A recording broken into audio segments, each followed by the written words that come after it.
how you can get a refund on Pandabuy. Now you might want a refund when you cancel your product or your order. Now before we start, if you're new to our channel, just go down below, hit the subscribe button, and don't forget to press the bell icon so you don't miss out on our upcoming videos. Now let us start. First, just go to pandabuy.com. Now after your pandabuy.com loads up, make sure that you're logged in. If you're not logged in, just tap on this user button right here and log in.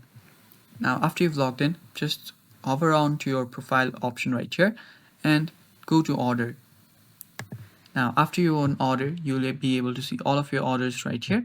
Now after you see all of your products, your orders, just select the order you want to cancel, and right here you will see the cancel order option. Tap on cancel order and another pop-up will come up.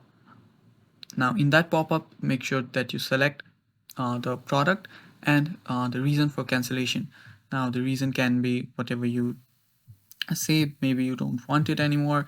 And after you select the reason for cancellation, just tap on confirm, and after you tap on confirm, you will get another link that says refund. Now that is pretty much how you get the refund on Pandabuy, and after you get the refund, you can use the same credits or money to buy some other products. So that is pretty much it, guys. That is how you get a refund on Pandabuy. Thank you for watching. Stay tuned for more videos, and bye bye, take care.